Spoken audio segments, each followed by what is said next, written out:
Hello and welcome to a very impromptu version of the Kipper stream. Today we are talking about Gerard Batten being blocked by the NEC from standing as leader. There's been a hell of a lot of backlash to this.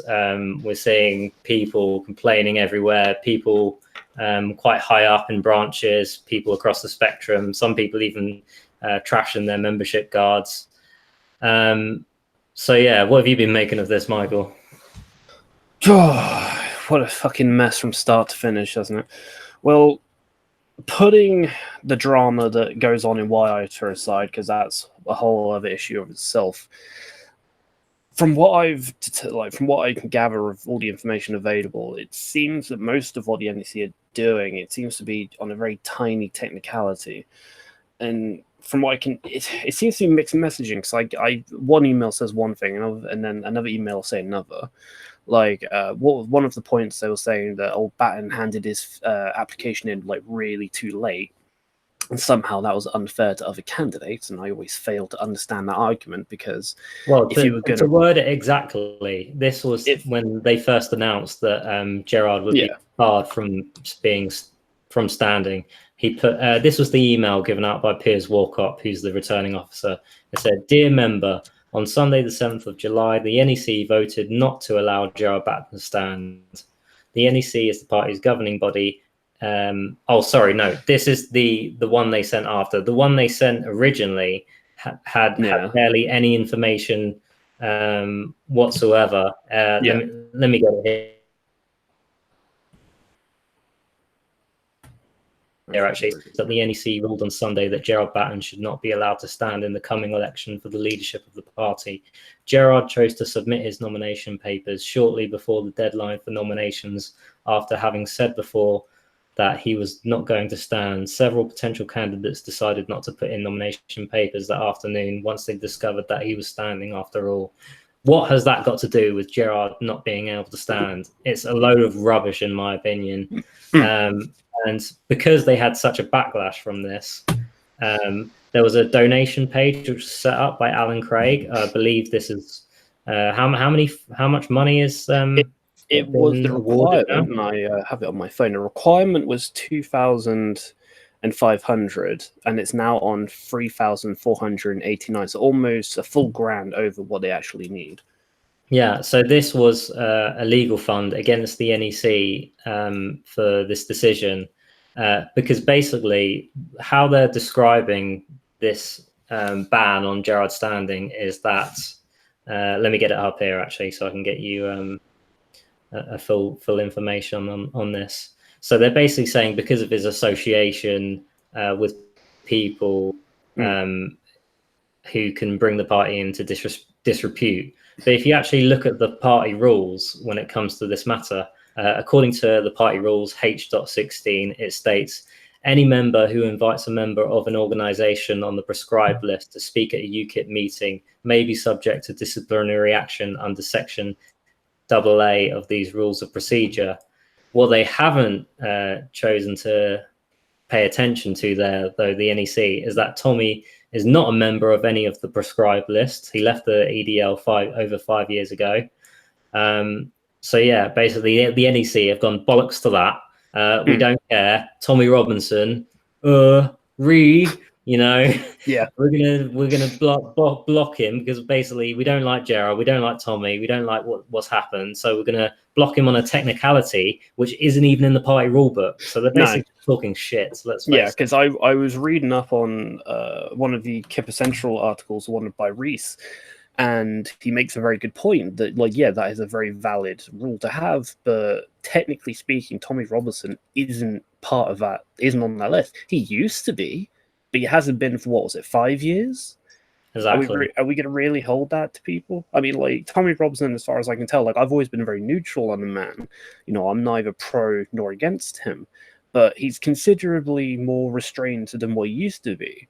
And I think the last time I ever saw him do any violence was when somebody actually assaulted him when he was on the EU campaign. And that was self-defense. How could you hold that against somebody? But that's besides the point also, because in the rule book, like I said, it says that if they are a member of any prescribed organisation, of which Tommy isn't, No. So they have no grounds for barring him from standing whatsoever. Well, exactly, because like I said, on the very first email that you mentioned, it was a very vague one. It was basically about him suddenly becoming a candidate at the last moment was unfair to other candidates, and I'm just thinking, well, hang on a second.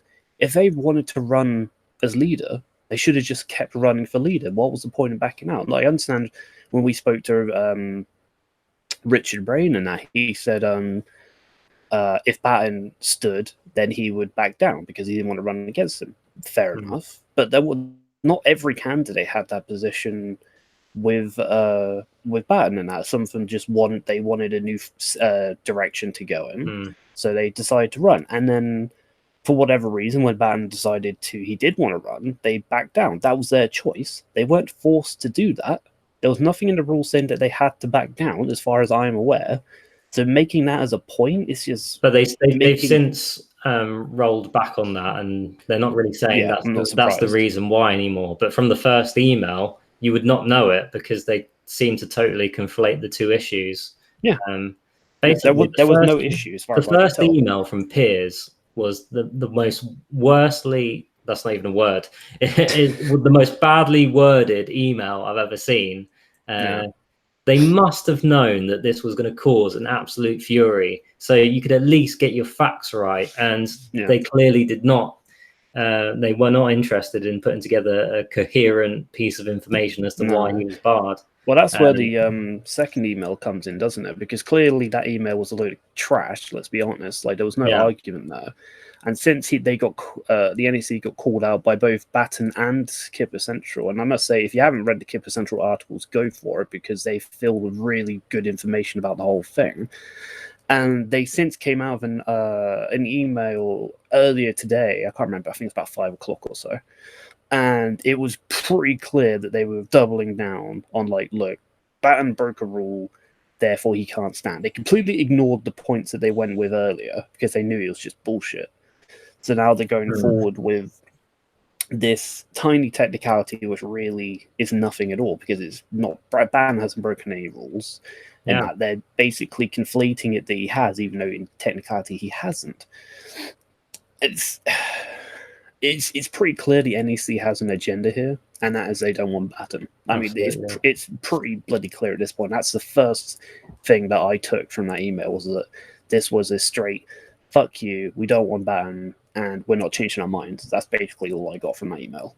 Yeah, well, what happened when the leadership election came about, they did not expect Batten to stand. So they thought, they'd have Richard Brain to deal with, who would be the most Batten-like candidate. And I guess they thought they could deal with that.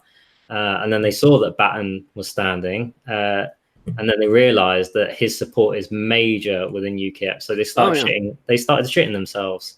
Yeah. So they've clearly decided, okay, what can we do to take Batten out of this race? Okay, we'll just come up with some rubbish reason. And so that's what they basically did. They voted to bar him, come up with an awful reason, like a mumbly piece of nonsense. Chuck that on an email. Yeah, the members, they'll have a little moan, but it'll be fine.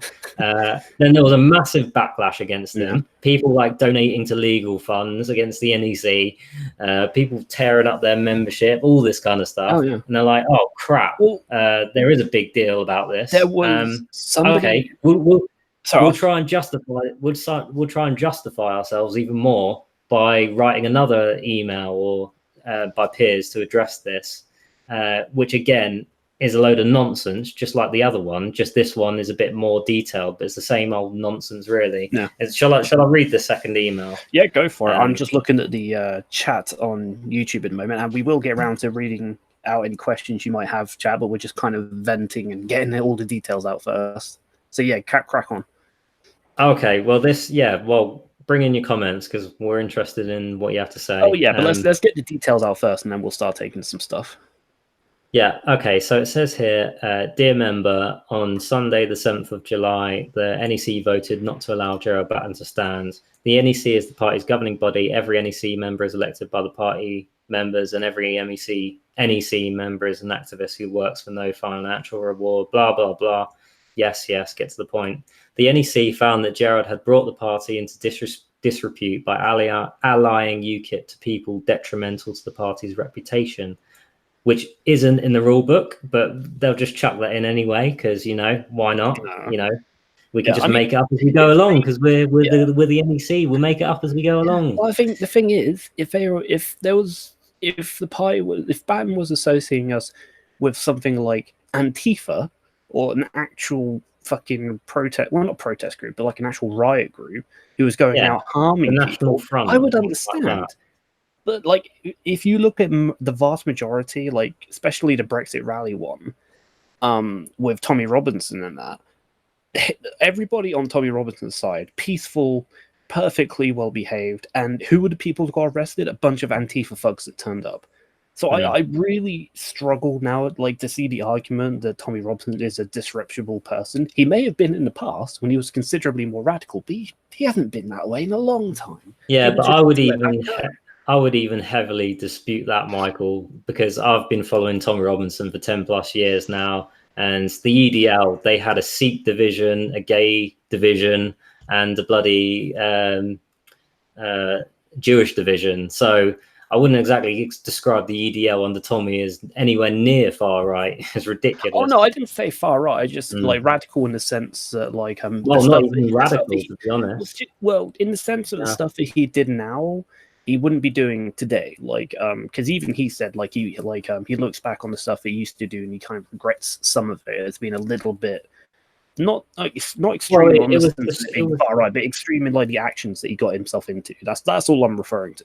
It was the street rally side of it. Yeah. But at that time, there was a lot of anger because things weren't happening as far as uncovering the grooming scandals and things like that. So people needed to vent that anger. So at the time, that seemed like the best way. But obviously, Tommy has decided there's better outlets for that, and he wants to make the movement political, which is partly why he wanted to move to join UKIP, which they have just clearly slap that back in his face, because obviously we can't have anyone talking about Islam because that's the taboo subject. What was it? There was I'm trying to remember who it was now. There was Anne-Marie Wars, that was it. Like, she, for some reason, she's come out like in a big response thing, like, "Oh, we're not going to have any UKIP supporters join For Britain or Gerard." It's just like, calm down, love. There's some issues, but we're not going to go flock to For Britain. Calm down. And one of the things she said is like, "We will never bring up Islam." Really? Like, and you claim to be the party that knows the issues of this country, and you're not willing to talk about fucking Islam? Really? So all my trust in Anne-Marie Waters basically went out the window after I saw that. You said Anne-Marie Waters isn't willing to talk about Islam. When was this? That's what she released a post. I think it was on Twitter or Facebook, and it literally says as one of the bullet points, like, "We won't talk about Islam." No, are you sure that's not them trying to poach UKIP members? Because I think I saw that as well. Are you sure that they weren't saying that they will talk about Islam, unlike UKIP? Because I'm pretty sure I'll see if I can find it, but I'm really certain. I would dispute that, because Anne-Marie Waters is pretty hardcore when it comes to talking about Islam. So that would bring up Facebook. But I mean, maybe I'm thinking of a different group, but I'm really certain it was For Britain that said that. Anyway, going back to the email, so where I left off, so the NEC found that Gerard had brought the party in disrepute by allying UKIP to people detrimental to the party's reputation, and failing in his duty to either defend or explain his decisions. So just a bit of background info on that. There are rumours that Gerard was invited to some sort of vetting meeting, of which he didn't go to, but he gave them answers as to his policies, I believe, instead. And there was no reason why he had to go to these vetting procedures. He gave perfectly good answers as far as I'm aware. And so continuing on, defend or explain his decisions and policies to the wider public. Such a failure in a leader caused the party great damage. Okay, but what's that got to do with letting the members decide the future of the party? Also, that's just, them talking bollocks, really, because we all know that the Brexit Party is the main reason why we lost our big vote share. Yeah. And here we go. This is the big bombshell, which I think just sums up the NEC and Piers Morgan as well. Sorry to interrupt you. I just found the post. Yeah, I did misread it, although I still don't fully understand it. I think it's Anne-Marie Waters having a go at the NEC. Basically, I saw it as well, and basically all it is they're saying, UKIP don't want you to have a democratic choice, and they don't want to talk about Islam. Join For Britain. And that is happening. Some people are joining For Britain, so that is a real problem. Yeah. Okay. My apologies, Anne-Marie. I misread the article, but yeah, she's having to go at the NEC, not necessarily Batten. Yeah. I was one of the people that voted for Anne-Marie Waters in her leadership for UKIP as well. And then what did we get instead of Anne-Marie Waters? Henry Bolton. Yeah, good job, members. There was somebody posted this and what, and I'm not saying this to shit on Walker or anything, but I thought this was quite a funny comparison. That they were reading Walker's history off, and they're saying he served in the military and that. And they were trying to use that as a good reason for him to be a candidate or a leader. And I'm just like, who said that?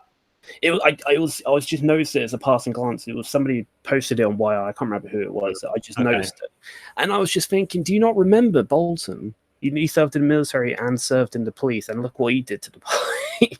I don't think I got tricked on that. I don't think past experiences or past careers really matters anymore. Well, it depends, because you have to have some. Well, experience alone doesn't always tell a person's personality, does it? But exactly, I actually wrote in my Kipper Central article that it was quite ironic that they banned Gerard from standing, and yet they did approve Ben Walker, who I think in January or February this year has been charged over £11,000 by Bristol Magistrates Court for not following building regulations. So, that's totally fine. But Gerard, associating someone who's not even on the prescribed list, oh, yeah, that's just out of order, man. Yeah. Get rid of him. You'd think that they'd be a bit more cautious about that, considering we had the major spending scandal a number of years back with the MP, most of the MPs in Parliament were either overspending or they're spending taxpayer money on shit for themselves. And all that. You think the NEC would be a bit more cautious about spending mistakes and whatnot? They don't care. They want us to be like the old Farage party. They want us to be the Brexit party. But what they don't understand is we are toast if we just try and become another Brexit party, because Farage is already doing that 10 times better than we would ever do that. Yeah, I know it's a hard pill for people to swallow, but we've got to, I'm not saying give up, but we've got to just accept the fact that we're no longer the party driving Brexit anymore. And the Brexit party. And above all else, we are the party of freedom of democracy. The NEC should not be taking away the democratic decision of the members, totally going beyond their remit. They're acting like the bloody Soviet Union here. This is ridiculous. Anyway, let me troll through this email. Yeah, carry on. This is the real juicy bit coming up. So I've just talked about such a failure in a leader caused the party great damage, right? Next paragraph. We are not a far right party, and Gerard's new direction was not working for us. Yeah, because Gerard is really acting in a far right way, isn't he? Associating with far right figures. UKIP was being maneuvered into being not so much a political party as a street protest movement. As far as I'm aware, we stood candidates in every seat for the EU elections, and we stood twice as many local candidates as we did the previous local election. We had our worst ever results in the European elections, again, because of the Brexit Party. You'd have to be an absolute moron not to realise that. Yeah, the Brexit Party and the constant attacks by the mainstream media just will not let their obsession with Tommy Robinson go. Because a few years ago, somebody made a good point that they'll never let Tommy Robinson go because it gets some views, and views get some money. So they'll never let Tommy go. Yeah, and it goes on to say, at this crucial time in British politics, rather than focus on the Brexit debate, we simply drifted off the radar.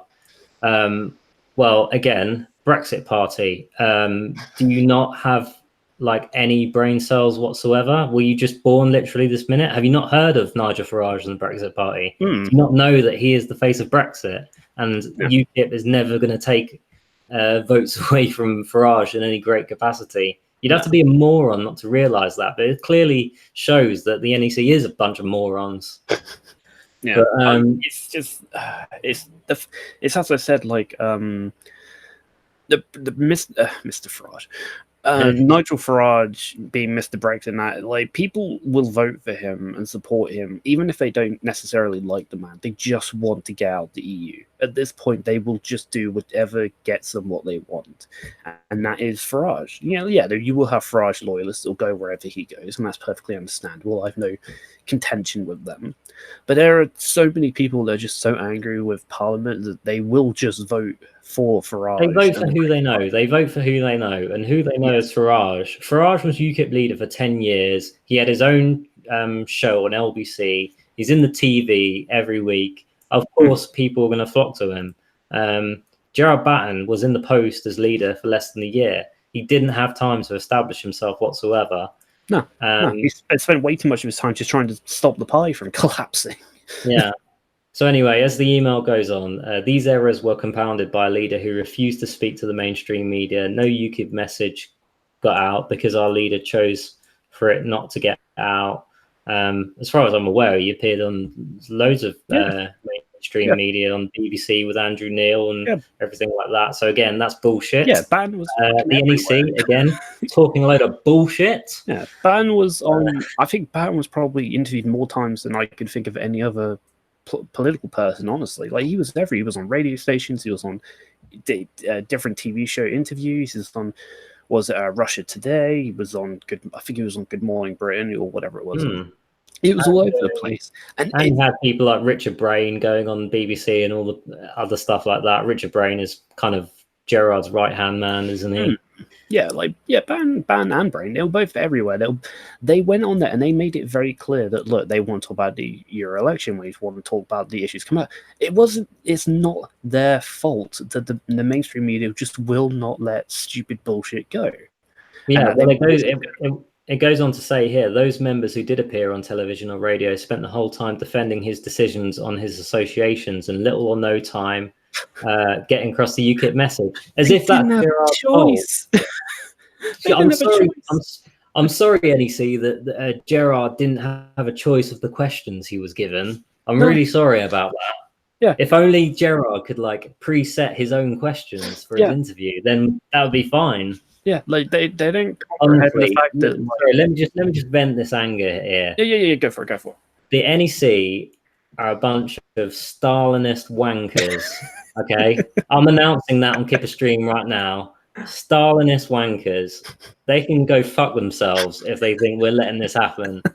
I joined this party in 2016 after I saw my stepdad vote to leave the EU. He'd never voted in his life. I was like, this is the party for me. And then I saw them talk about immigration. No one can afford a house, I know. We're struggling because there's too much demand because we're flooded with immigrants right now. We've got grooming gangs happening all over the place. Terrorism, all this stuff. No one is talking about it. UKIP talked about it. Now we have the bloody Tory lights in the NEC, in the upper echelons of UKIP party, dismantling it because all they want to talk about is bloody Brexit. Well, guess what? We're a party of more than Brexit, mate. We're an actual a party with a full range of policies. We talk about the nitty-gritty, dirty subjects. If you don't like it, go to the Brexit party because that's what that's talk about is Brexit. If that's what you want to talk about, go to the Brexit party. Rant over. Yeah, I mean, again, the point about Brexit is like we will always speak for Brexit. We'll speak the positives of Brexit and like where we can go forward. But like we just have to. It's a bitter pill to swallow, but we have to accept the fact that we are not the driving force behind Brexit anymore, and that Nigel Farage is seen to that. And as much as I'd like it to still be UKIP, the reality has changed, and that there's no point us trying to fight for it. Like Nigel Farage and his Brexit party put themselves in a very good position. and they are a serious force to be reckoned with in British politics now. Like, their words carry serious weight. And then at the end of the day, they're fighting for what we want. There's no point trying to wrestle that from them. They've done well. Let them carry on. It's exactly. And for the people who say, oh, well, you know, if Farage didn't leave, UKIP would be this like massive party and everything. That is true to an extent. If Farage did stay in UKIP, we would have got more votes. That's for sure. If there was no Brexit party, there's no denying that. But the fact is that UKIP still had a lot of baggage when it comes to the middle and upper middle classes who would not vote for UKIP whatsoever. The Brexit party, because they started from a fresh slate, they were actually able to reach those UKIP type voters and also the voters who would go, oh, I'd never vote for UKIP, they're racist, you know. Yeah. These basically upper middle class morons who don't have a clue about anything. So the Brexit party was actually able to unlock votes where UKIP would not be able to unlock, and because of that, they're actually making Brexit much more likely to happen in a better way. So don't be pissed off about the Brexit party doing their thing. They're doing us good, but we need to focus on what we're about, and we can't just be the Brexit party because we're not. Yeah, there are way too many issues that need to be resolved. The Brexit party has already been very clear that they're not going to talk about. They're not interested in dealing with the extreme fringes of Islam. They're clearly any other issues, especially like very specific northern town issues with grooming gangs, and they're not going to talk about that. They're just they're playing it safe for the sake of Brexit, and it's annoying, but I understand it. And I would just rather just let them crack on with it. But UKIP is not the Brexit party. We don't have to bow to what they think is right. We are, excuse me, we are principled. We know what it is we want to do. We know what the issues are that we need to fight for. And we just need to have the balls to do it. And the reason that I personally, and I know you will do as you would want to as well, vote for Ban is because Ban doesn't give a shit about the media. He knows what needs to be done, and he'll just do it. And honestly, I think that's why so many people joined UKIP. And that's why we got to where we are, because people are sick and tired of the soft footing around issues and just being like, well, we want to deal with this issues, but we don't want to sound bad or anything. No, fuck that shit. There's a bloody issue to deal with. Just get on and do it. That's the British way of doing it, and we've forgotten that as a people. And I think it's UKIP's job to remind us of that. Yeah, and even if we're not getting into government anytime soon, it's UKIP's job to put these issues on the table, put pressure on the other parties, as we did with Brexit. We did it with Brexit. We'll do it with other issues. We will do it because we know how to do it. We have great activists, but we can't go just trying to echo the Brexit party because there's no use in doing that whatsoever. There's nothing to be gained. Yeah, there's nothing to be gained. Let them run with the issue of Brexit. Let them crack on with it. It's what they clearly set out to do, and they've put themselves in a good position to do it. Just let them carry on. It's not UKIP's job anymore. As much as some of us would love it to still be, it's just not the reality we're in. UKIP's job now, as far as I'm concerned, is dealing with the more nuanced issues, and that we still need to fight for the fisheries. We, like in the southern coastal towns, we still need to deal with immigration. Sorry? Free speech. Free speech, yeah, that's can't believe I almost forgot that. Yeah, free speech is a major one that not even the Brexit party are really that keen on talking about. And there's a few like the Grant sisters, which were very vocal on it, and I enjoyed that interview. So there are some within the Brexit party that are willing to talk about free speech, just not enough of them. And that, but these people aren't being put at the forefront, and they will never be put at the forefront because they don't want people talking about these issues. And the way the Brexit party works is it's a completely top-down structure. Yeah, and you're a subscriber to the party. They parachute in their candidates. So yeah, their sole job is just to deliver Brexit. They're sure they'll talk about other issues, to just sound like a proper party, but all they care about is Brexit, and that's fine. Yeah, and in any way, once Boris gets elected, he will steal a lot of their thunder anyway. So that leaves more of an opening for parties like us, because once the Brexit party that comes to an end, they've got nowhere to go really, because they've banged on about Brexit, they don't really have anything else to say. And once Brexit's happened, then they're nothing really. All right, I just want to read it because I've seen this pop up in the chat, and I think we've already covered this, but we made to hammer this home.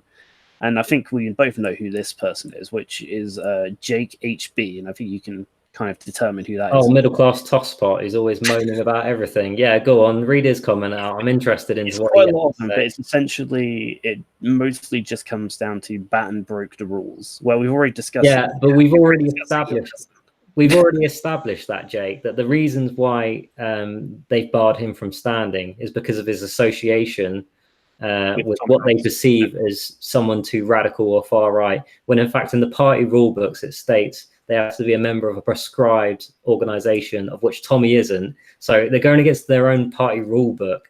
It's plain to see for anyone who's willing to look and investigate and check the facts. But so many people who are on this Ben Walker train and things like that, they don't give a shit about the facts. As long as their candidate's winning, they're quite happy however it happens, whether they get banned or blocked or whatever. And that's the thing here. Democracy needs to triumph here. It's the members that need to decide this, not the NEC, the bunch of Stasi bastards. Yeah, I mean, I made this point on the Kipper Stream Twitter account, and I made it very clear that, like, look, we stand for Batten, not necessarily because we want him to win, because we do. I'm just like, I think people know us enough to know that out of us. But it's like with Brexit. The issue of Brexit, it's especially with how Parliament treats it, it's not just about Brexit anymore. It's about democracy. And it's the same thing with us in the NEC. It's not about whether Batten wins or not. It's about whether the membership are allowed to actually vote on whether he can win or like just run.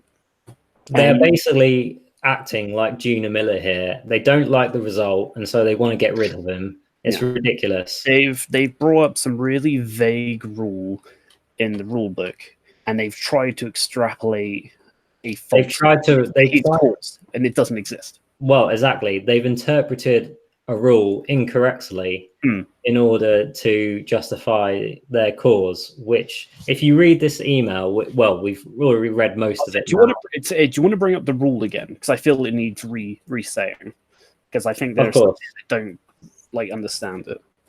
So this rule, oh, hang on, I need to get out the right article. Bear with me 2 seconds.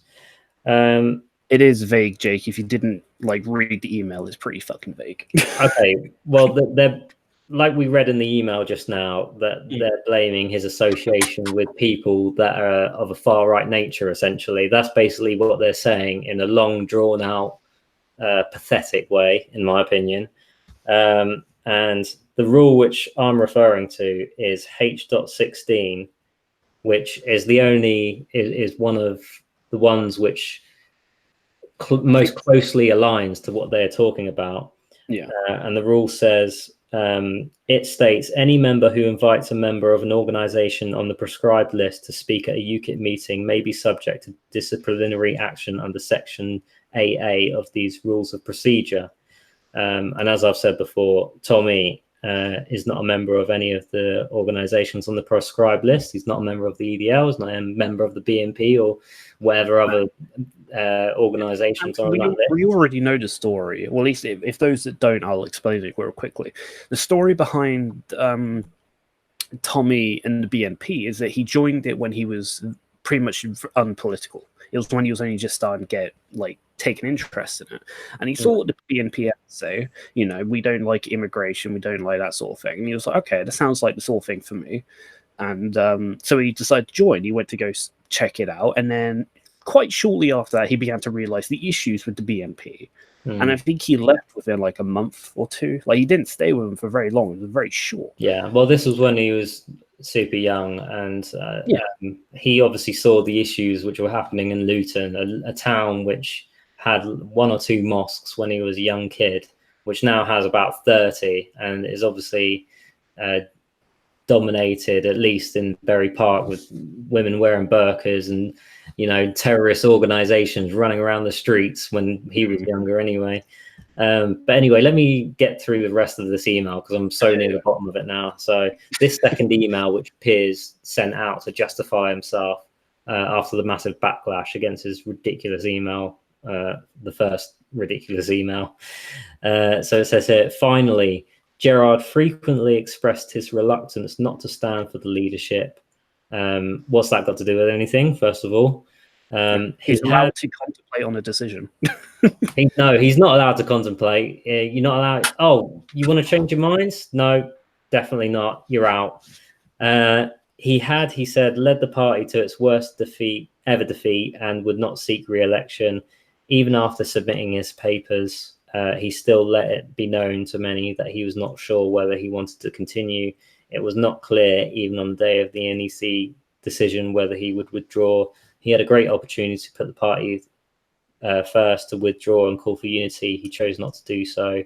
The National Executive Committee proposed a vote of thanks to Gerard for Batten for his steadfast determination over the past year, but equally determined that it's time for a more unified direction for UKIP. That's got nothing to do with anything. Whether he pondered leaving or decided to leave, but then decided not to leave, has got no bearing whatsoever on why he should be barred. Again, the NEC talking an absolute crock of shit, and I'm pissed off with these fuckers because they're acting like the Soviet Union here. This is not the party. This is the party of democracy, and they're totally flying a big fuck you in the face of the members here. No, all they're saying in these emails is, "Oh, we don't like Gerard, therefore he shouldn't be able to stand." There's no argument in here worth its salt whatsoever. This is just total rambling nonsense. Going to the first email, which we've already debunked, is an absolute crap. And that it's like they say, oh, he put in his application really late, and somehow that was unfair to other candidates. And I'm just, again, I reiterate, like, there's no rule that says, like, if somebody hands in the application late, therefore other candidates must get kicked out. I've not seen any rule. I've not seen any indication that such a rule exists. And that if the candidates, for whatever reason, didn't want to stand, that's their choice. They didn't have to stand down. They could have just kept going if they wanted to. It was their choice. Why on earth are they putting the blame somehow on Batten for that? It's fucking bizarre. And I don't know if you can bring up Gerard's poll on Twitter. He did a poll saying, bring that up, and I'll read to them what it says. It says, so Gerard tweeted this out, I think earlier today. UKIP's NEC has passed a motion to prevent me standing for the leadership.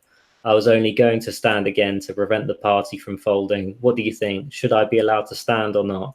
This has had 11,198 votes. So do you want to tell me the results of that, since I don't have Twitter, Michael? Sorry. Yeah, it was 30% not stand. We can kind of guess, the likely people who they were. And it was believe in democracy, basically. Well, just people that really don't like Batten, but, whatever. Yeah, and 70%... 70% voted for him to stand, and that still blows every other poll that we've seen, like every other leadership poll that we've seen, blows it miles out of the water. Yeah. We have to also consider the fact that it's about just over 7,000 people, members, that want Batten to stand, not necessarily win, but stand. That's 7,000 members that could potentially leave. Yeah, well, how much that's going to cost the party if they all decide to fucking jump ship. That's a poll of 11,000 people there. I think UKIP's membership is it must be hovering around the 25,000 mark. So yeah, it probably about that now, about 25, 26. To be fair, I would even be brave enough to deduce from that he would win it quite easily if he is able to stand, and that's why the NEC are so worried about this, and why they feel a duty to block him. And I know I said I wouldn't bring up YI earlier, but I only bring it up briefly. Let's clarify. YI is the youth wing of UKIP, just for anyone who doesn't know. I don't want to talk about it too much because there's a lot of drama going on there, and I'd really rather not get into it. But the one good thing that I have seen out of it, even for those that disagree with us on the Batten side, is that even they acknowledge, at least for the most part, that the NEC's decision was a load of bullshit. It shouldn't be up to them to determine whether a candidate should stand or not. And the reasons for them, well, the extrapolation of the rules for not allowing ban to stand, even they can see that it's kind of a load of bullshit. And that. So they've come out and say, like, look, I don't like ban, I don't want him to win, but I'm willing to, sign a declaration on a YI referendum, so to speak, and that to like give him the chance to run, and that they don't like him, they don't want him to win, but they're at least able to acknowledge the fact that it's bullshit and that he should have the chance to run. So I am thankful to those in YI that have come to that decision. Like, fair enough, you don't like ban, you don't want him to win. I have no issue with that, but at least you can acknowledge the democratic truth of the situation.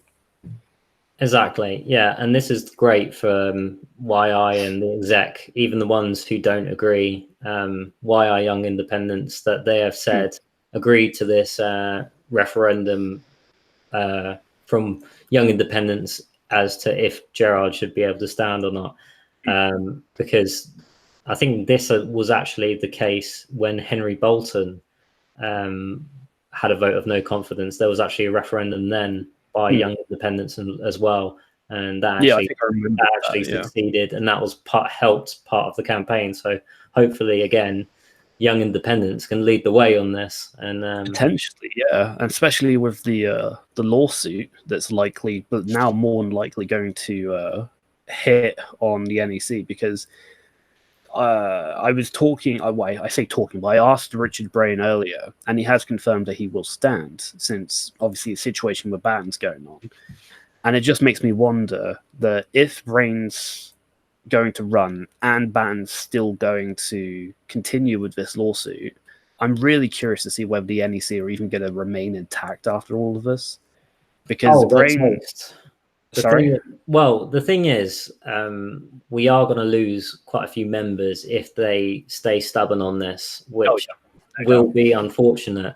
But the ones who do stay, they are going to vote to get rid of these stupid members, and they're going to vote in a big way. So they're only punishing themselves in a way. Yeah. I've just looked at the GoFundMe page. It's gone up, has it? It says they've raised £3,684 of the £2,500 goal.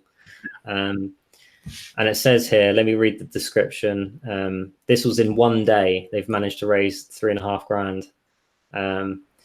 UKIP members are furious at the way the NEC have blocked the former leader, Gerard Batten, from standing in the upcoming leadership election. A barrister has already been instructed to write to the NEC. This crowdfunding page is to raise money for this legal action to overturn the NEC's decision to ban Gerard from standing. We intend to raise £2,500 for initial legal work, which has already been smashed with a grand extra. So screw you, NEC. So basically, the whole point of the legal funds, as far as I'm aware, is the NEC is the governing body of UKIP, unfortunately, but they have to adhere to their own constitution and party rules. And if they're not adhering to their constitution and party rules, then there is a legal issue here. And so hopefully this barrister will look into this. I imagine the barrister will come to the same conclusion we have, that they've extrapolated a rule out of a different rule. Where they've extrapolated, they come to a conclusion of faults where there actually isn't one. Like, I understand the rule makes sense, and I like the fact that the party has the rule on prescribed groups and that, but Tommy Robinson no longer fits into that group anymore, because he's not an active member of any of those groups, and he hasn't been for 5 years. In that, so to continue to say that he's part of this prescribed group, no, he used to be. He hasn't been for 5 years. I don't think it's right that he should continually be considered underneath that. Absolutely. So, have we got any more comments coming in? Oh yeah, I've got Jake again. So he just says, "Stop lying." Well, I don't exactly know what we're lying about. Everything we said is accurate. Okay, for anyone who doesn't know Jake, He's a little kid who lives in the suburbs of Bradford, which is actually very undiverse and very nice. And basically, he doesn't have a clue about anything because he's about 17 years old, and yet he likes to preach to people like me about this going against the rules, even though he doesn't have a clue about the rules. So shut your pie hole, Jake. That's all I have to say. Let's never talk about Jake anymore. No, I'm gonna scroll through my phone quickly. If anybody has any legitimate questions or comments, do post them now because I am scrolling through it. But there was quite a lot. They were all chatting amongst themselves, mostly arguing against Jake, from what I could tell. I've just had a message here from Richard Patterson, who went on our last stream when we talked about the North. So I'm going to invite him actually to see what he has to say. Are you bringing him on stream? Yes, we'll bring him on the stream because we like to bring a perspective in from the North because it was a good stream. You know, apart from nice up north, isn't it? That was not fun. But thankfully, sorry, what was that? I'll say it was a good stream aside from the fact got interrupted twice. Interrupted twice? What, by me? Oh, by my mum. Not that okay, let's send this to Richard. Say something interesting so our viewers don't log off. Apparently, you have a grand piano. From what keeps getting from here. Can we stop reading messages from Jake, please? I know, but he makes such bizarre fucking comments that I can't help but get drawn to them. I went to my grandparents' wedding anniversary, this must have been like 10 years ago, and there happened to be a piano at the hotel. So apparently I own a piano, according to Jake. I mean, shit, I fucking own a piano. It doesn't make me doesn't make me any less or more of a person. No, but this was a nice piano, but it was at a hotel, so he's talking rubbish as usual. Okay, so I've just sent the join-in link to Richard. Hopefully he gets that and joins us in a second. So yeah, I don't know much about the context because I think it might have been before I joined the pie.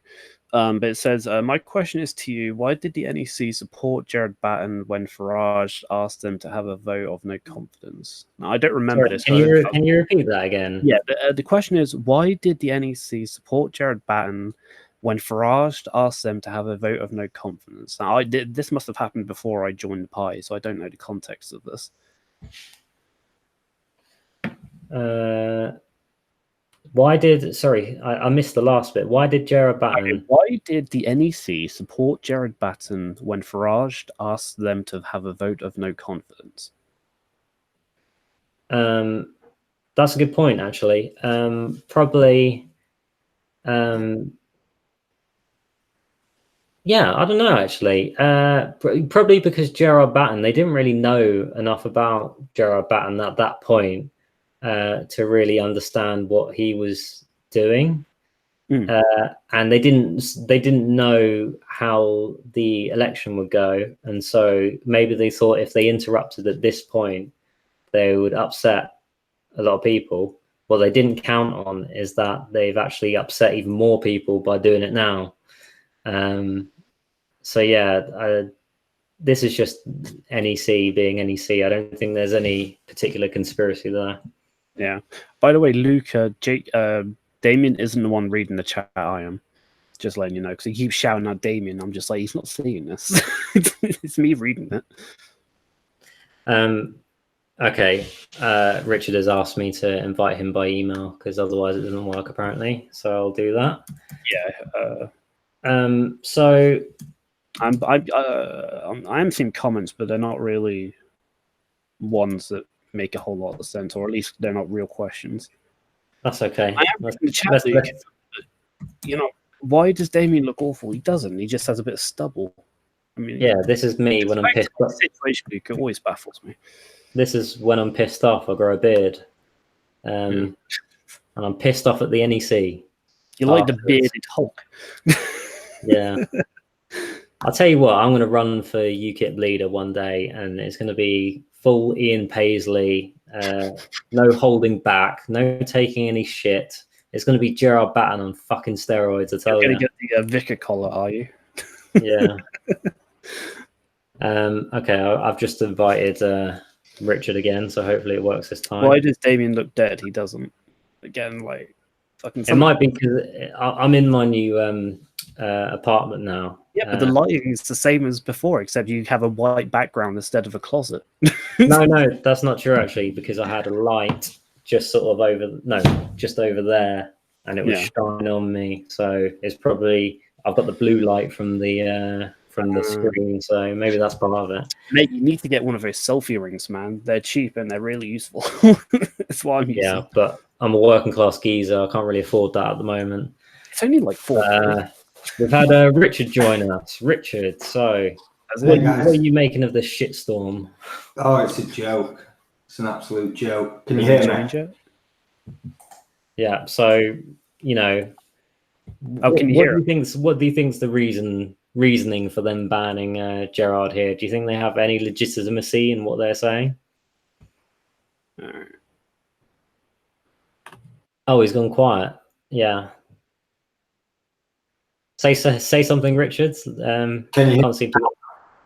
Okay, we can hear you now. Yeah, go on. What do you think of this decision? I think it's awful. I think it's undemocratic, and it really runs against UKIP's core principles of democracy. I think it's very underhanded, and I think generally the support among party members is just against the decision, largely against the decision. So I think it's a really unfortunate thing for the NEC to do. There you go. Your reasoning. My Hangouts did that weird thing again where I couldn't hear him. Yeah, well, the reasoning the NEC are coming forward with seems to me just totally just opinion based. We don't like Gerard, what he's done. There's no real substantial reason. It's not like they've gone section 13 of the party's rules. He has broken this rule and this section here. No, they've just said, we don't like Gerard, what he's done, where he's taken the party. Therefore, what should I say? Batten man bad. Yeah, essentially they've cooked to political correctness, which runs counter to the whole UKIP ideology. You know, and the core principle of UKIP is free speech, free thought, free expression. And essentially, you know, it is a coward's way out. And if you do that just to achieve more votes, and you're willing to, you're willing to sell your soul to the devil just for a few percent, I think it's a real shame. Yeah, and you can see this borne out from the response we're getting all over every branches. We've got people resigning from branches. So people are seriously pissed off about this. This isn't some like, okay, we're a bit annoyed, but we're going to get over it. No, people are absolutely not having this whatsoever. People are cutting the membership cards up and posting it all over Facebook. It's like, it's all over Facebook, you know, like there's a ton of group chats, you know, like local UKIP group chats that I'm part of, where people are just really, really unhappy. So I can, if they don't allow Batten to stand, I think we could have some serious problems. We could really hemorrhage numbers. I actually think this might be the end of UKIP as we know it if we lose Batten, because people won't put up with that shit. They won't be told, no, your voice doesn't matter. They'll move elsewhere. But what I will say to these people is don't go just yet. Stay, make your voice heard. We've got this legal case going against them. See what happens, because we do have a good chance of turning this around, because there's a massive backlash going on right now. I can see it on every UKIP page I go on. We can have something done about this if the right moves are made. Yeah, I mean, Batten seems willing to fight for us, so we should be willing to fight for Batten and at least stick it out and see if, you know, if we can affect a change. There's no point jumping ship and giving up. You know, it's going to be a long fight and a long, hard battle. But, you know, we're up against it anyway. So, well, that's what the NEC want, is they want us to basically give in and just roll over. But we have to let them know that we're not going to do that. And I should remind people, actually that we do have NEC elections later in the year. I think maybe around November time. So watch out, elections. stars and bastards. We are coming for you. You think you're safe in your little seat, make your decision about Batten not being able to stand, it will blow over. No, I'm sorry. You're losing your jobs, mate. So get prepared because, Kipper Stream boys are at it and we're going to come for you. It almost reminds me in a way of when the Democrats called half of their voting base deplorable. You can't sort of label a core chunk of the UKIP voting base as disreputable and expect there to be no backlash, because this is a direct attack on people's moral character and people's moral judgment, and you can't expect people to just sit and allow that slander to go out, unpunished. People will either fight back or they will jump ship, and I hope enough people push back so that we can affect a change and at least give Batten the opportunity to stand. If Batten stood and he lost, absolutely, that's the part of mechanism of the democracy in action. But to not give Batten the chance is outrageous. Yeah, that's the biggest crime here. It's the fact that they're not willing to even let him stand. If he stands and he loses, fair enough. I've said that countless times, and I've seen loads of people all over the place say the exact same thing. Is that if he stands and he loses, then fair enough. It's not the end of the world, and that. But they're even it seems that they're willing to just kind of throw the rule book to the wall and just kind of go with something. They're too afraid to just let him run, honestly. That's the only impression I get from this. I can't see any other logical reason for it. They're too afraid of Batten. They're too afraid of the direction that he wants to go in. But the fact is that aside from tackling really hard issues, he's not done anything wrong. So it really does make you question the morals and the principles of the NEC, because I can't see any other reason why they would go after him like this. Absolutely. And I screenshotted actually a picture of someone on KIF Central expressing their anger about this, and I thought it was quite an interesting way of putting it. Let me just find that for a second. Sorry, say something else in the meantime. That's right, I was looking for a drink, but I haven't got any up here. I have to grab one in a second. But it was basically here we go. So here we go. It says, this is from someone called Florence. I joined UKIP because of the Conservative betrayal, and I trusted Gerard Batten. Today I have cancelled my DD to UKIP. Again, another person who speaks the truth turned away because of bias from mainstream media with an axe to grind. Sadly, those within UKIP have fallen foul of the hype, so cannot be trusted anymore. And I think that's absolutely right, to be honest. They've totally cut to the media. It's complete naivety. They care about it. On the part of the NEC. It's very naive for the NEC to assume that we'll be given a fair crack of the whip if we have somebody else other than Batten. Any leader that we have, they're going to face the same uphill battle if you want to push the issues that we want to push. It's ridiculous to think that a different leader somehow changes the message or changes the tone of what we need to speak about. It's very disingenuous. And do they seriously think that, Batten is stopped from standing and Ben Walker becomes leader? Do they really think Ben Walker is going to lead us to success against Farage and the Brexit Party, and we're suddenly going to hit 30-40%? It's not going to happen, you idiots. It's not going to happen. Yeah. I mean, my mic seems to sort itself out now. Yeah, my feeling on Walker is that I like the guy, I like his policies, but to me, he just comes across as a caretaker leader. If the party is in a strong position, it can carry on. It doesn't need to really push itself particularly hard in any way. Then he's the sort of leader that you would want to just kind of keep the ship steady until a real charismatic leader comes along. He'll do everything right, but he just does not come across as someone who's going to challenge the system in any way. He's just I'll address the issues and I'll keep the party running smoothly, but that's about as much as I'm going to do. It just does not come across as someone who will, pick up the hard fight like Batten currently is doing. Exactly. He's an administrator at best. He will not. And that's the vibe I get from him. He will not tackle the difficult issues. He will not inspire the members. This guy is a caretaker at best. A caretaker who's also been charged for breaking building regulation rules. So not even a very good caretaker, in my opinion. Okay. But this is the junction we're facing right now, and it's an important one. Is UKIP going to be the party that is a radical party that talks about tough issues and drives home that message, or are we going to be another mealy-mouthed, crappy version of the Brexit party? The NEC have clearly made their mind up on that, and because they can't get their way, they're using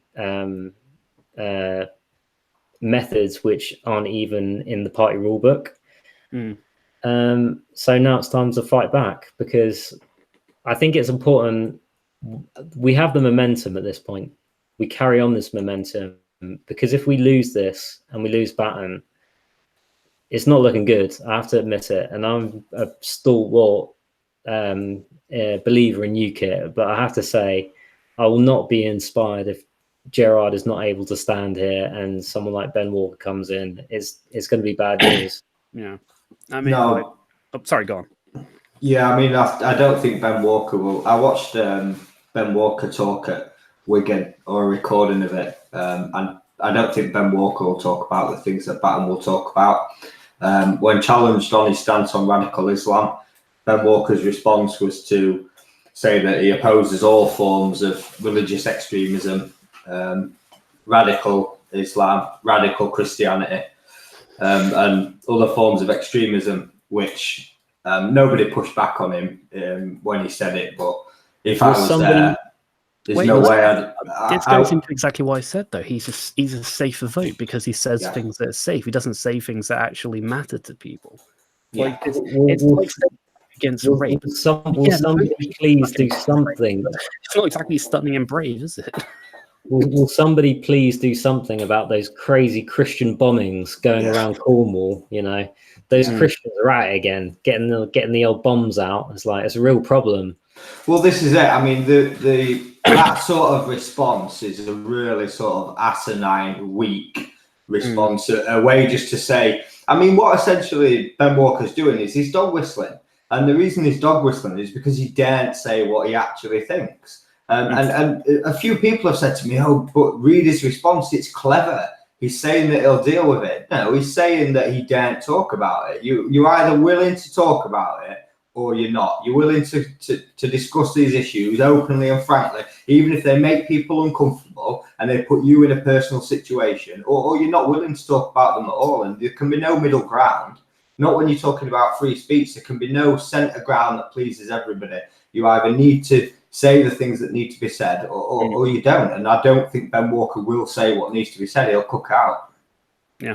And same with, we've mentioned Ben Walker a lot, partly because that's one of the names which always seems to come up second in Young Independents. But Mike Hookham is also a very likely candidate who could possibly win.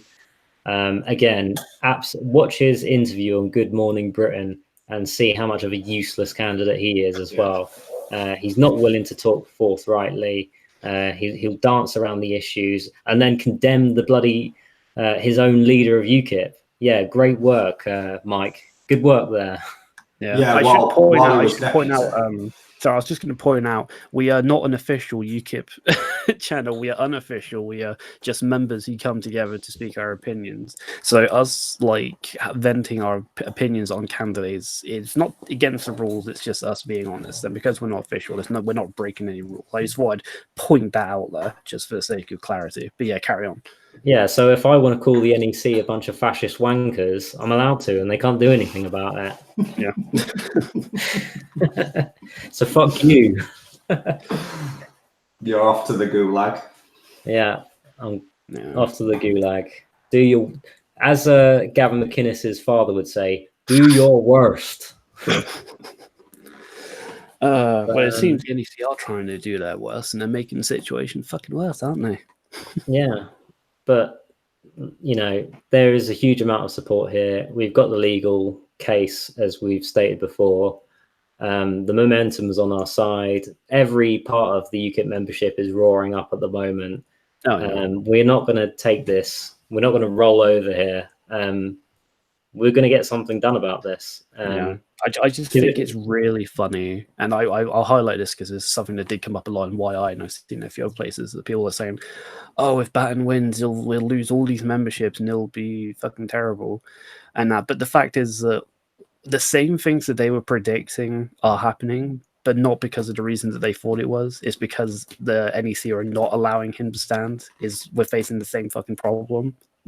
Well, a lot of people's fury was that Gerard Batten appointed Tommy Robinson as a advisor, and they unofficially and without pay. Yes, and they were furious about that, and that caused many people to get upset. But there's nothing against the rule book against that, whilst what they're doing here is against the rule book. So it's a totally different question. Yeah, I think the NEC really fucked up with this one. They've brought themselves into a real shit situation, and they made it really bad. Like, I saw this, somebody posted it on YI, and I don't know if it's too legitimate because I haven't seen a post about it since, but it was somebody saying that within about the space of an hour of the first email being sent, his branch completely collapsed from his phone lighting up and all the messages. I can't remember who it was, and I can't remember which branch it is, so it might have been somebody pulling my leg, I don't know, but from what I could tell, it looked pretty serious to me. And that was just the first email, and that email was a complete fuck up. And instead of the NEC coming out and correcting this situation, which they need to because they're making it worse, they doubled down and made an issue out of one that doesn't actually exist. They conflated a situation which they didn't approve of and then claimed it was breaking the rules, even though when you actually look at the rules, as we've done twice now, it hasn't broken the rules. Yeah, and this is exactly what they did with the Tommy Robinson vote as well, on whether Tommy Robinson should be allowed to join UKIP.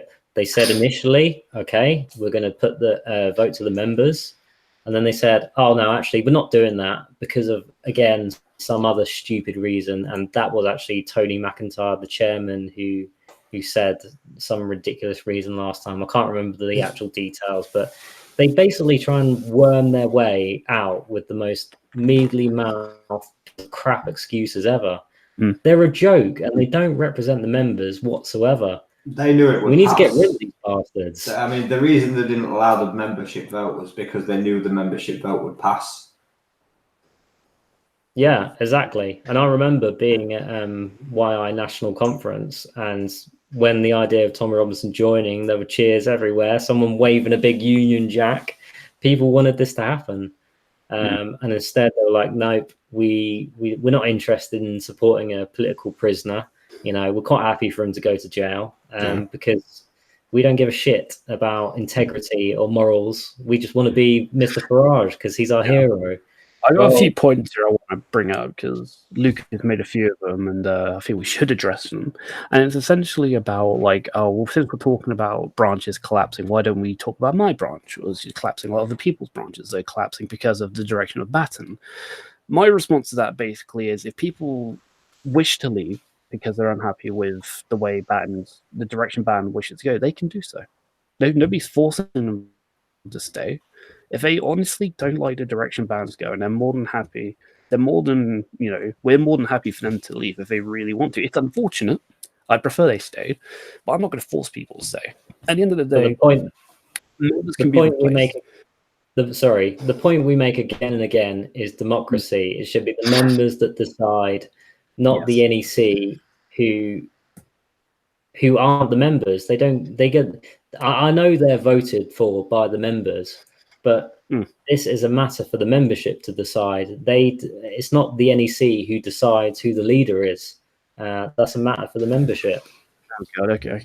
Let's extrapolate. From my response, they seem to extrapolate. I'm saying go away. I'm not saying go away. I'm saying if they want to leave, they can do. I'm not saying. Why does this always keep coming up? It's really bizarre that people make this conclusion. Yeah, I mean, it's all anecdotal as well, because I think the evidence shows that when Batten took the party over, the membership has continued to rise. So you can talk whichever way you want, but the numbers show that the membership has continued to grow. And yeah, we've had a little dip recently, but that's bound to happen with the Brexit party coming on the scene and the constant attacks from the mainstream media. Obviously, Gerard's insecure position, but hopefully, if we can get this turned around, the numbers can start moving in the right direction again. Yeah, exactly. It's like, the membership. Ban's path is suicidal, and yet he fucking saved the pie and doubled the membership. Yeah, it's a really suicidal path. Yeah, the membership rose under Gerard Batten from around 17,000 to just over 30,000. And of course, so detrimental. Some of that would have been partly because of people disgruntled at the way that Brexit was going. Yeah. But a huge amount of that joined because they believed in Gerard Batten's leadership and the way he was willing to stand on tough issues. It's as we said earlier, people just made the logical conclusion. People were loyal to Farage, they were loyal to the cause, and they wanted to just get out of the EU. And they could see that Farage was getting a lot of momentum. Because before Farage made his decision, we were taking over people in the polls when it came to the EU election. Like, we were really going up on the polls in that. And there was a real chance that if Ban hadn't come on, we probably would have done maybe not quite as well, but very close to what the Brexit Party did. Like, that's what all the polls were indicating. Like, we were on that progress. And then then Farage decided he wanted to run and that he wanted to start up his own party. And admittedly, I thought it was going to be a failure. But I was like, yeah, good luck trying to start a brand new party. Have fun with that. But clearly, I was mistaken. I think a lot of us were. And he did tremendously well. And I think people saw what was going on they saw a fresh start. They saw that it was Farage, and they were like, I want some of that. I just want to leave the EU. All other issues aside, I just want to leave EU. And that's what they did. They went on their conscience, and they went to Farage, and that's the situation we find ourselves in. The fact that there are people in the party that consistently keep going, saying, oh, this is Ban's fault, this is Ban's fault. It doesn't matter what leader we had. There was no way we were going to survive that. There was no way we were going to stop that happening. It doesn't matter what leader we had. It could have been Walker. It could have been anybody else. The same thing would have happened.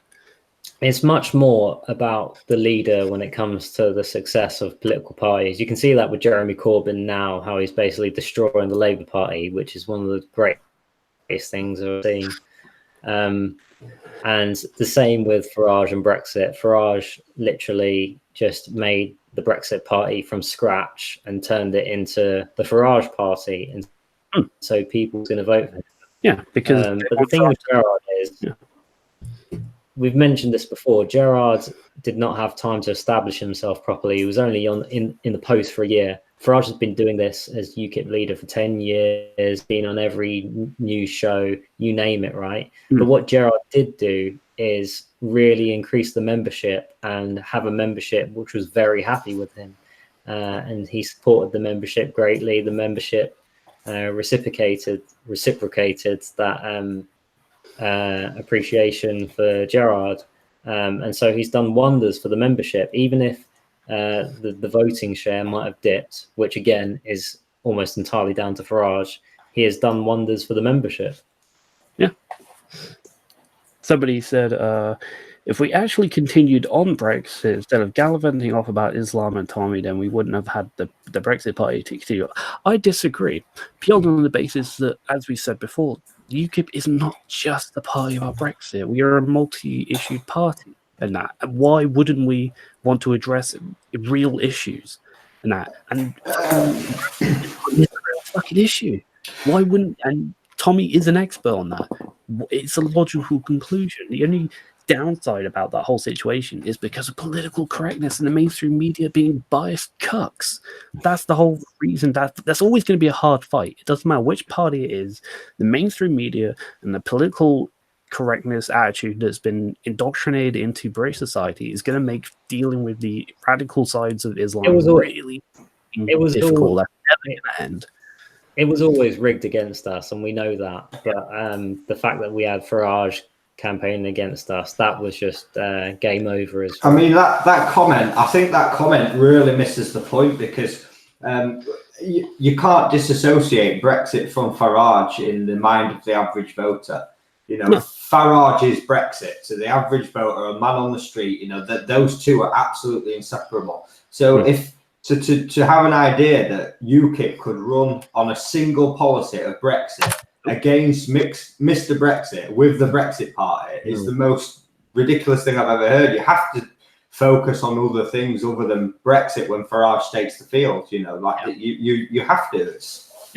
I mean, that's the position we find ourselves in. That's what we have to do as a party. It's why so many of us like Batten, because he's willing to tackle other issues, and he can acknowledge the fact that Brexit is no longer a driving force for UKIP. It'll still always be an issue that we'll care about and we'll always fight for. But as I've said numerous times throughout the stream, it's not the reality we find ourselves in. We're just not the force behind Brexit anymore. We have to accept that. We have to get past that point.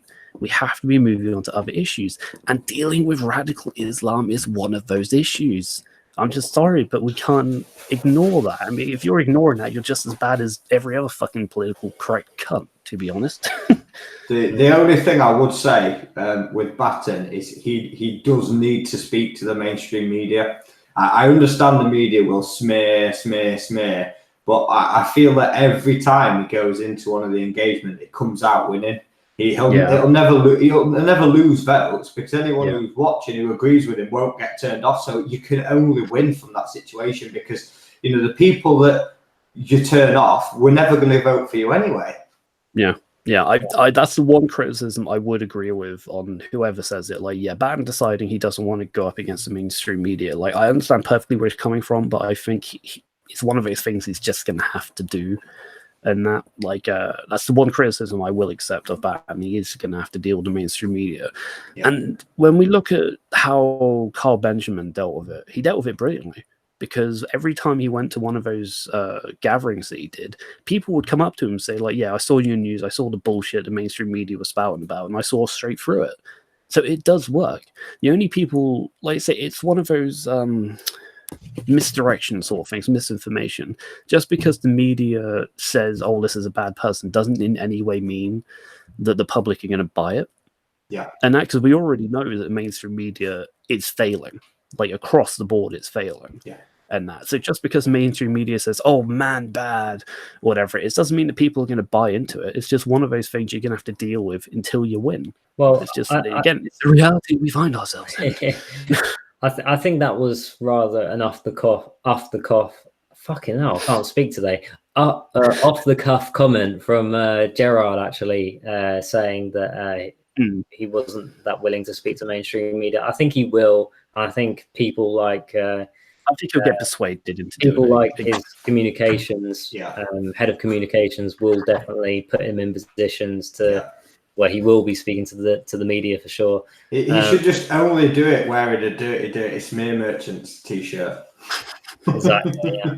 I don't think I've ever seen Batten wear just a t-shirt. He's always worn a suit. I don't think I've ever seen him wear just a t-shirt. But this is a slow process. What we need is continuity. We need someone who regularly appears on mainstream media, talks the talk, and people see, oh, I've seen him before on such and such show. They get used to seeing him. They learn more about him. Oh, they go, oh, I agree with that. They start associating with his cause, and then you build momentum through that. It's not going to be a case of, oh, you're on TV, oh, boom, you're going to get people come join straight away. There has to be continuity there. Yeah, and I think the idea of spokespeople within UKIP on specific areas, I think that's something that is it something the party used to do before? I think before, I've not been a member for too long, so I think maybe before I joined, they used to have official spokespeople. I think. Well, they used to be just people they had as MEPs pretty much, but now that's not the case anymore. So yeah, now they have official spokespeople who are actually experienced in these different fields. But yeah, we have had them in the past, but not quite like we have had them now, I don't think. Mm. Sorry, were you going to finish your point there, Richard? No, that was it. I have got another question though. Do you guys think that the rule that prescribes members from joining who have been members of prescribed organisations, do you think that rule is a bit draconian for UKIP and runs counter to UKIP's general ideals? I mean, it's sort of, I understand the reasoning for it, but does it not brand people as irredeemable? Yes, well, that is true, but I would say it is legitimate when it comes to certain parties like the National Front and the British National Party. Britain First. But I would say even those people, put them to a vetting panel, see if they've changed their ways, because a lot of people became members of the BNP or National Front or whatever because they were like, shit, my town is becoming an Islamic hellhole. What the hell can I do about this? Oh, these guys are saying the right things. I'll become a member of them. So no one, like you say, is irredeemable. Absolutely. But there are certain organisations, but I don't agree with the English Defence League being on that list, because if you look at the English Defence League and you look at their manifesto, it says, we do not believe, we are anti-racist, you know, and they've had, like I said before, they've had Jewish divisions, Sikh divisions. So I don't agree in English Defence League being on that list, but certain people, certain organisations should be on that list. I would say the rule's fine. I understand perfectly why it's there, and I'm quite happy for it to be there. But I think there does need to be a bit of leniency, and I think a good system would be, you know, if a certain member gets enough references or whatever from enough people within UKIP who've been in the pie for more than a year at least, and they say, look, this guy's a decent person. He joined the pie, you know, this other party for whatever reasons. He didn't partake in any bad activities or anything like that. He didn't promote any ill ideologies or something. You know, give him a chance. And if the person gets enough references, then he can be put for a vetting. He or she can get put for a vetting system, and then it'll be up to that to determine whether the person can join. I think if you have that for, you know, the occasional person that gets enough references, I think that'd be a decent system. You know, it'd be fair because it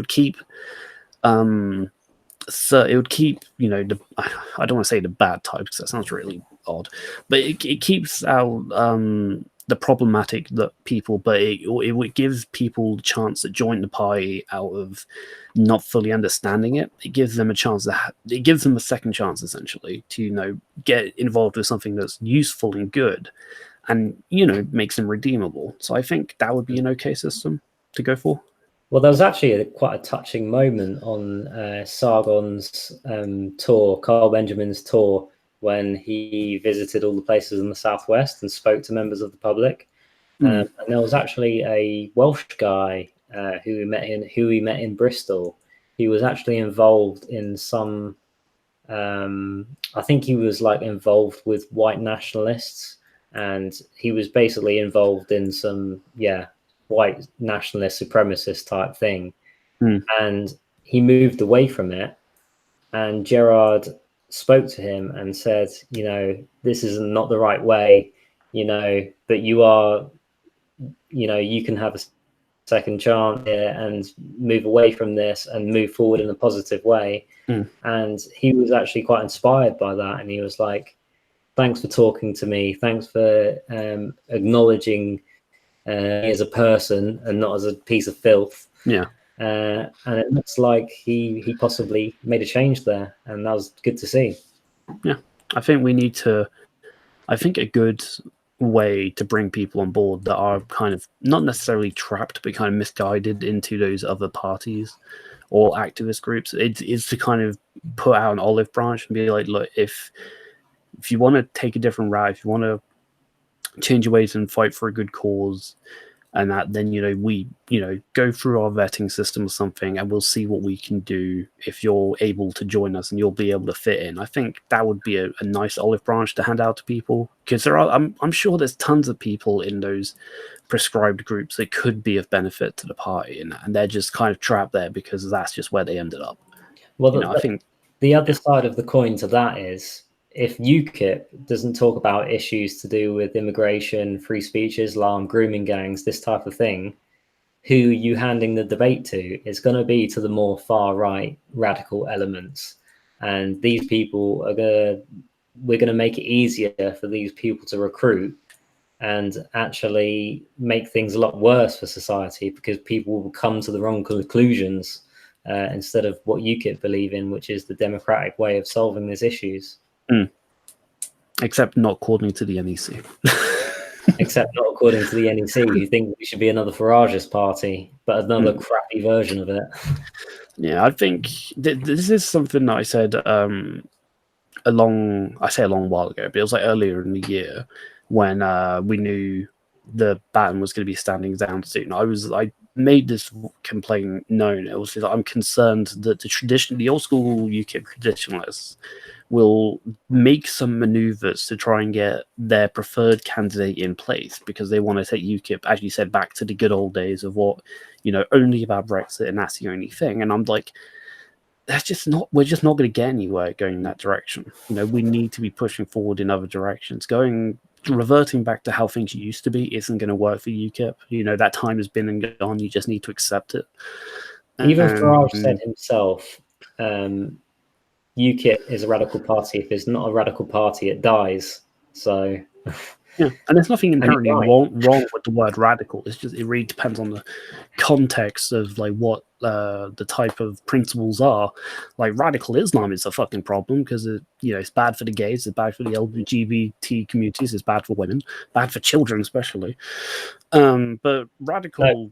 I mean, radical in terms of touching the issues that nobody else is willing to touch. That's what I was going to say. Like, radical UKIP is basically, we will go hard and we will go fast on the difficult issues, and we're not going to take any prisoners of that. We'll just say exactly what needs to be said, and we'll just go straight for the hard choices and that. And so when somebody says, oh, UKIP's a radical party, yeah, we are. And we're proud of it.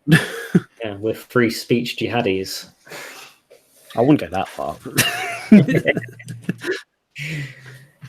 Okay. I think we should wrap this stream up soon. So I guess we can. It's a shame we couldn't get Reese on, but I guess he's busy.